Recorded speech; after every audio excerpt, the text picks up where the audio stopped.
Now I would like to discuss with you tank irrigation.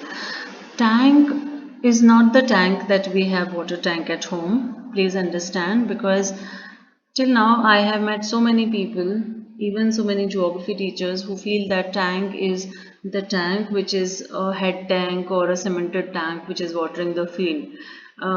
In fact, when I searched about tank irrigation on internet, I found pictures of the cemented tanks. Tank is a kind of a hollow structure made in between the fields to collect rainwater or to collect a river's excess water. So during floods, during rainy season, excess of water of rivers is get collected into a hollow piece of land. You can call it a pond also, but overall it is called as a tank. Why? Because it is generally made by farmers, and farmers choose this area very technically. They look for an area which has a hard surface. So when the hard surface, in the sense hard surface at the depth of 10-12 meters, so they keep digging the land till they reach the hard surface. Once they reach the hard surface, then this hard surface acts as impermeable rock. So if you have a hard surface pond kind of a structure, then when it pours, when it rains, then water gets collected in that hollow land, and that hollow land keeps water after the rain also. I have personally seen tanks in Maharashtra where a farmer had good 20 acres of land, and in between of 20 acres of land he had three big tanks.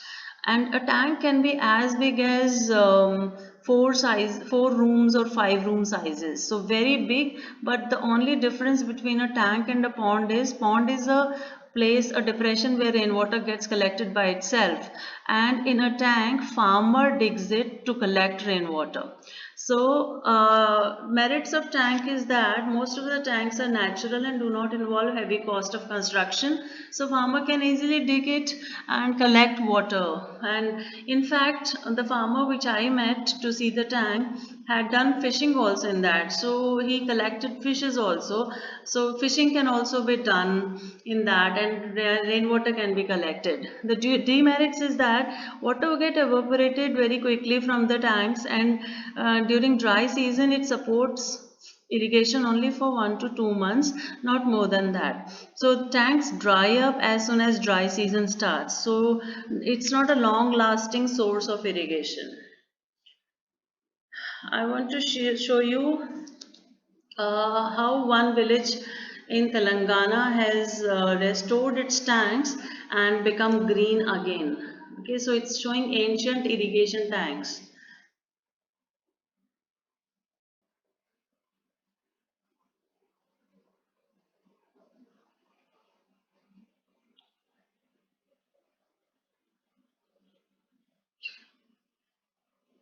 See, because of tank irrigation, a large area has been restored. This is a tank. It was built in 1963. This is the tank which is collected rainwater. It was a dry region earlier, and now it has become a good irrigated area. This is a river water, this is a canal, and canals water can also come to a tank. So this is the tank. So tank is a kind of a pond here. You can see behind, that's a big tank there. Farmer is growing rice. Okay, so that's all about tank irrigation. Now the modern methods of irrigation. The modern methods of irrigation are really good. Keeping in mind the scarcity of water, we have developed very good methods of irrigation nowadays, like drip irrigation, sprinkler irrigation, furrow irrigation, etc. So in drip irrigation, the water is used in plastic pipes near the rows of the crops and the plants. So a network of pipes is laid down in the field, and little water drips nearby the crops. So that is how it doesn't waste water. When we are irrigating water with the help of wells, tube wells and canals, we irrigate the whole area irrespective of the need. So even if the land doesn't need water, the water is given to it. So here drip irrigation aims to give the water only to the plant. Like if we have plants in the house, so we just go nearby the plant and water it. We don't water the whole area that okay this particular plant will also get water if I flood this area. In drip irrigation we aim giving water to the plants, specifically to the plants. In sprinkler irrigation, there is a nozzle attached with a network of pipe and it sprinkles water throughout the region. So it distributes the water evenly in less amount. Most of these suggestions are modern and but they need a good network of pipes to be laid down in the field.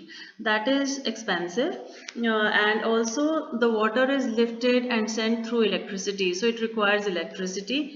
So just have a look of these methods.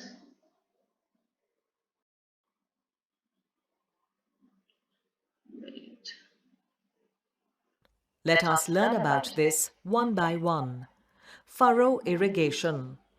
Water is allowed to enter the field through channels or furrows that are made between two rows of crops. Crops such as tomatoes, leafy vegetables, and grapes are grown using this method of irrigation. Basin irrigation. A basin is formed by surrounding a flat piece of land made of mud so that the roots of the crops are water. Paddy grows best when its roots are complete water. Sprinkler irrigation. The water is dispersed through sprinklers which have perpendicular pipes with rotating nozzles on top. The pipes are joined to the main pipeline at regular intervals. When water is pumped through the main pipe, under pressure, it escapes out from the rotating nozzles in the form of rain. Drip irrigation. In this type of irrigation, the water is made to trickle or fall down drop by drop near the roots of the plants. This method ensures a minimum wastage of water.